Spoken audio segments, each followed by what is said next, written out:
For Marketing Monday. My name is Natalie Armstrong-Motin with Marketing Resolution. I've got a cup of coffee here today. I'm trying a peppermint mocha, switching things up a little bit. I think it's always good to be creative, trying new things, get curious. Those are good things, right? Today we want to talk about is your logo falling flat and 9 ways to fix it. So I have been working with a couple of clients on designing logos, and I think that one of the challenges that we face as mediators and arbitrators when we're creating logos for our practices is not understanding how really complicated this can be for some of us. So one of the conversations that I have often is that my clients just don't understand why the designer can't just read their mind and create in a first draft the perfect logo, a logo that represents them, that will resonate with their clients, that has the right colors, the right image, the right movement, all of these kinds of things. And creating a logo is a fairly complicated mental process. It's not difficult per se as a skill set, but it is one of those exercises that you have to go through step by step by step to get best results. And so I want to do that with you today. First, hi, Christopher. Thanks very much for joining me from Los Angeles. I lived on the West Side for 16 years, loved living in LA, and I do miss it from time to time. All right.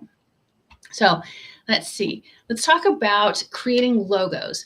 I think that one of the best things that I can tell you to do is to right off the bat, ignore all of the sort of clip art or the instant images that are available on lots of apps or maybe built into your computer, etc.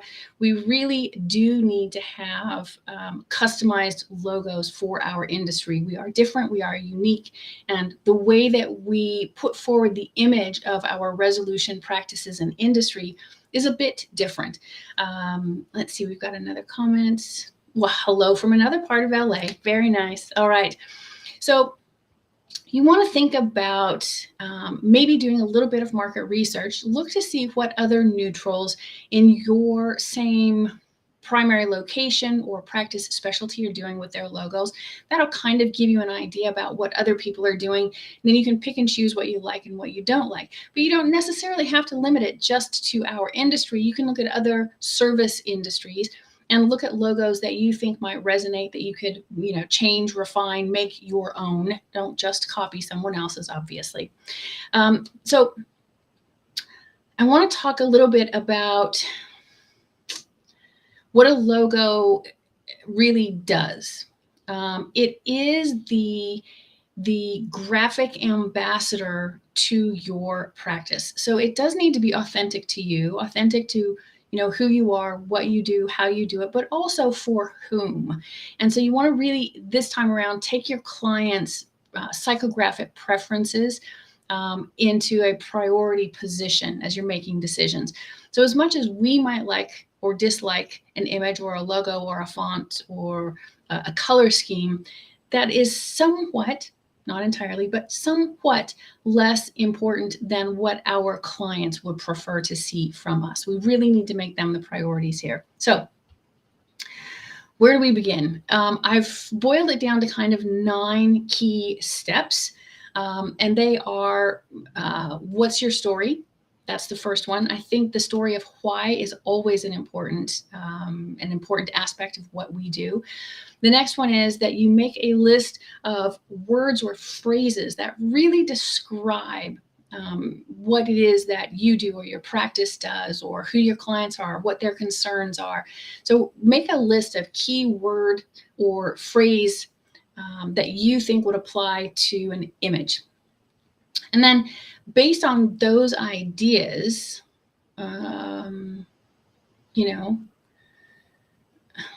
start creating the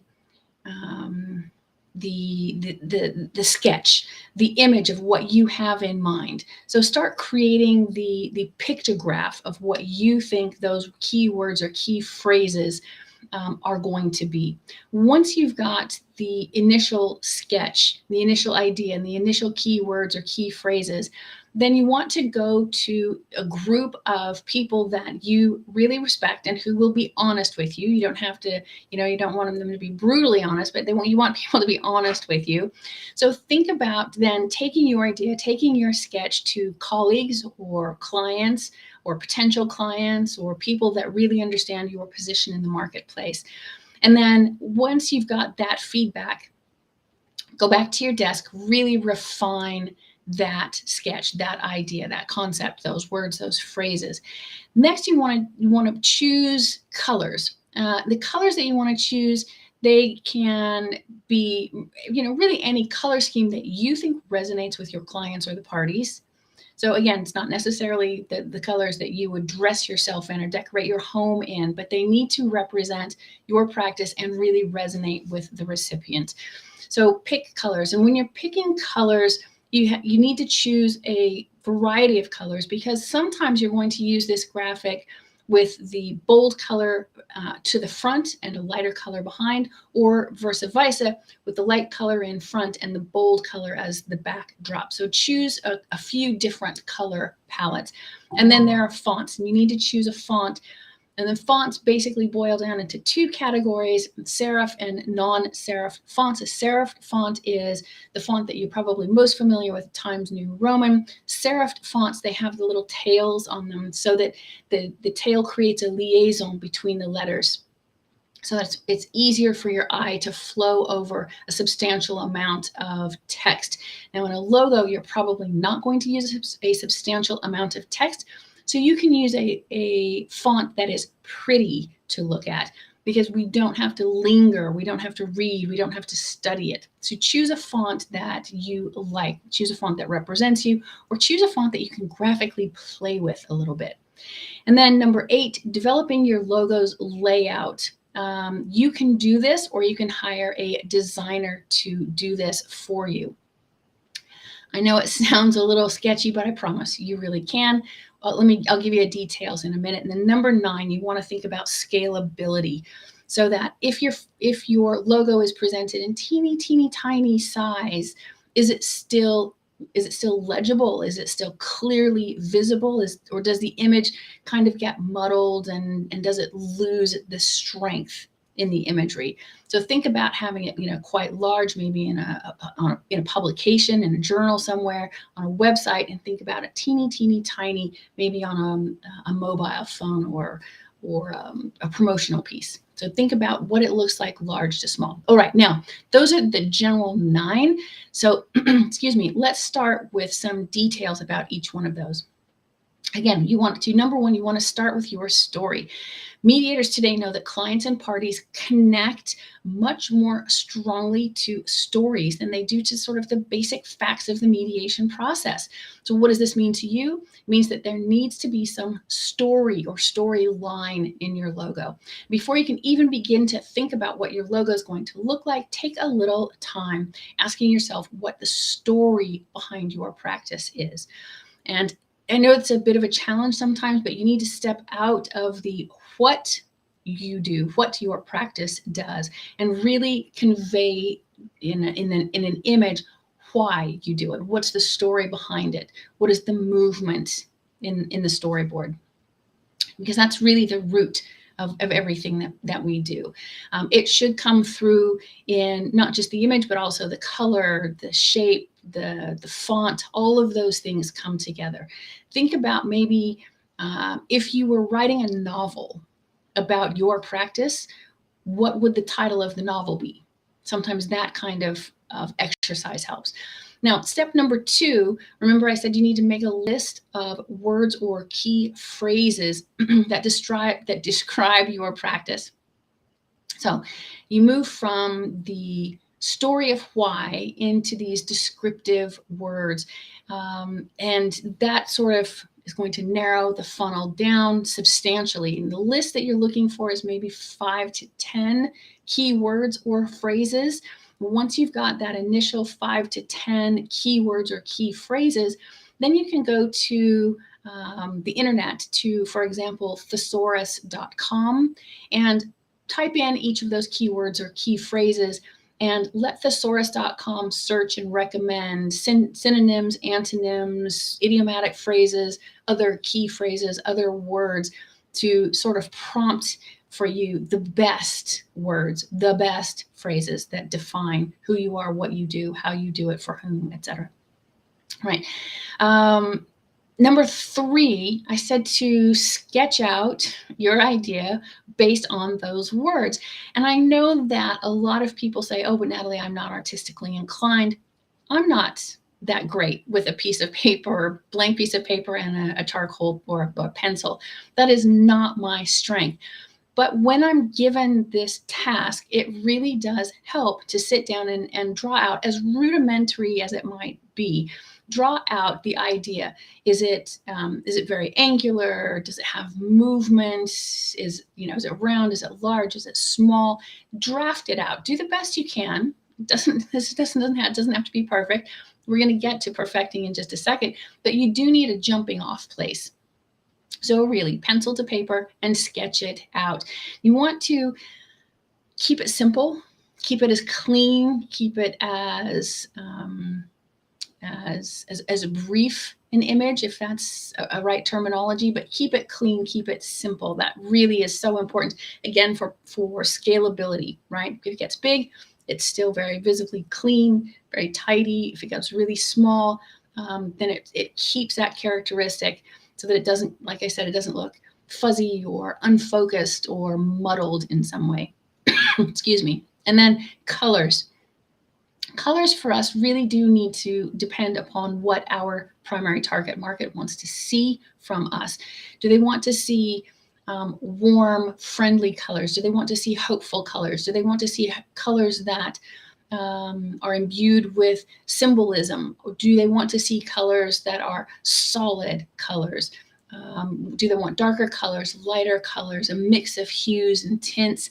So think about the color scheme that you want to use.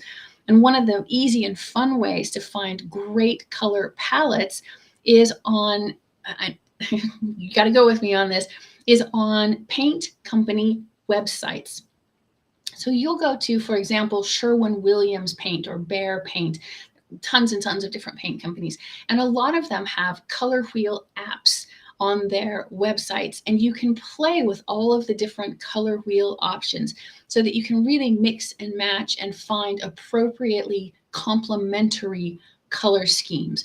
And you want to choose about 3 colors for your particular logo. You can go 4 to 5. So again, it's kind of those magic numbers of 3 or 5.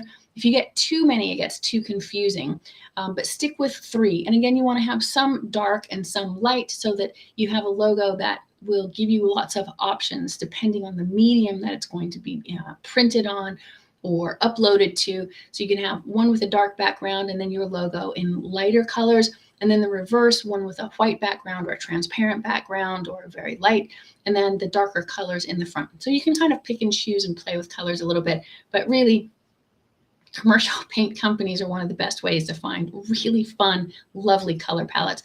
And on the subject of color, I'll suggest that you avoid, I guess, quote unquote, trendy colors.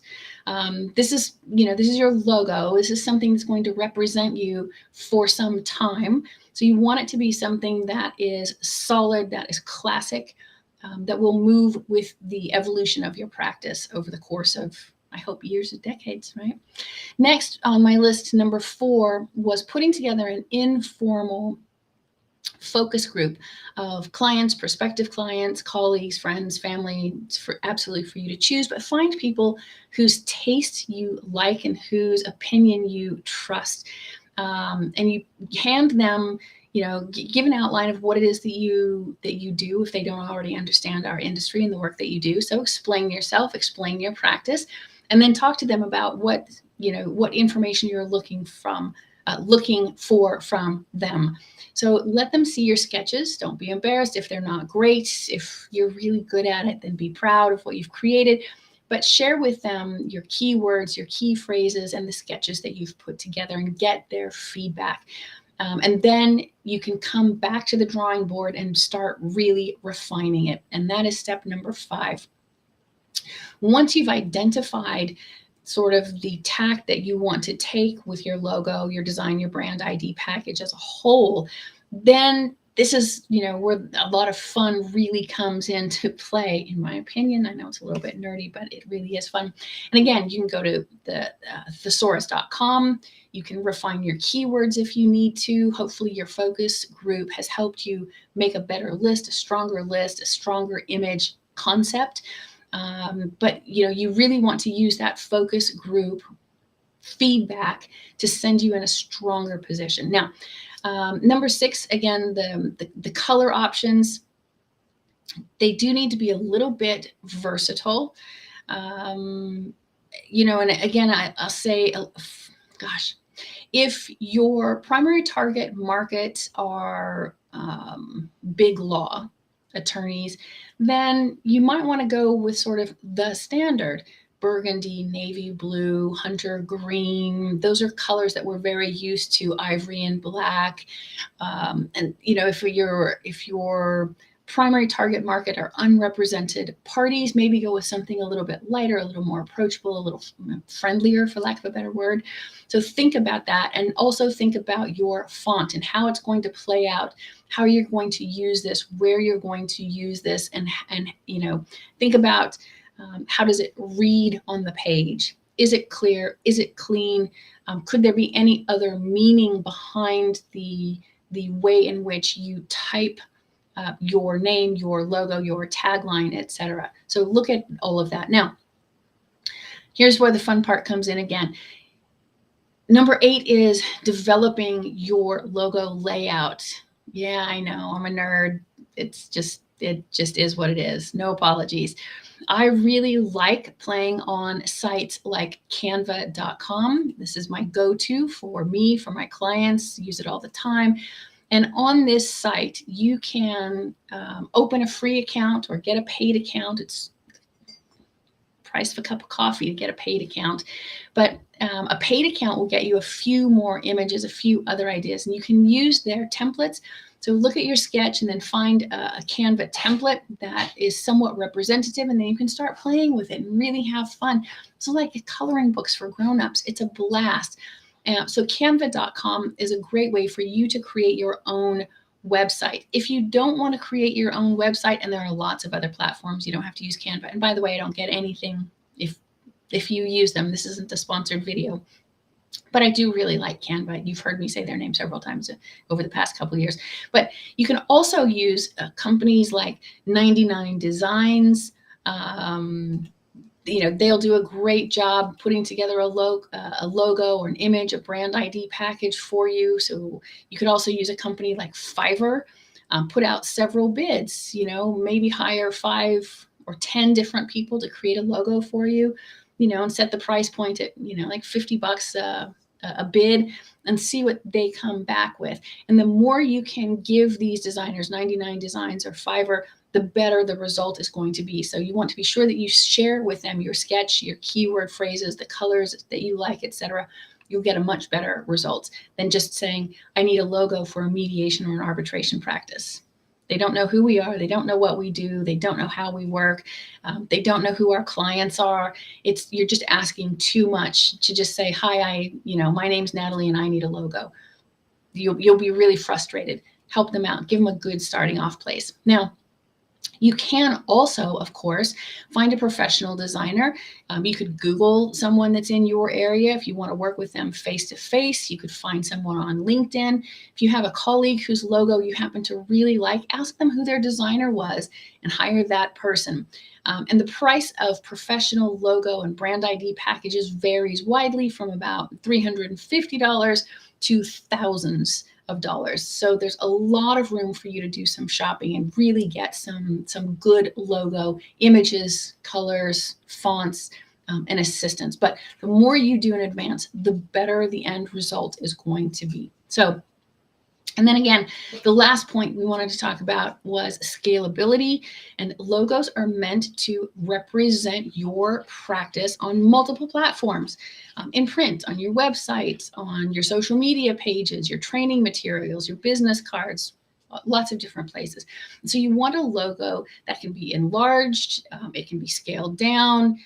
Maybe you want to have a logo that is also a GIF for an electronic signature, so it needs to have movement. Anyway, it needs to be scalable, and every part of your logo, regardless of size, needs to be absolutely legible. It has to be clear. That is the ultimate test. Now, I know that this is a lot. It can seem a little overwhelming. I know, I understand. So if you are new and you need a logo, or if you have a logo and it's just been sort of falling flat, it's just not dynamic, it doesn't represent you, it doesn't resonate with your clients, this is a good time to sit down, revisit your logo, and revamp it. Create a new image, or create an image for the first time for you and your practice that is really right. And of course, if you need help, you let me know. I'm always happy to help. Send me a message, put a comment, in, however you want to reach out to me is absolutely fine. But let's get together so that I can answer those questions for you. In the chat, somebody also says you can use Upwork. I've never worked with Upwork. I can't speak to what that process is like, but a lot of people use Upwork. So, check them out as well. All right.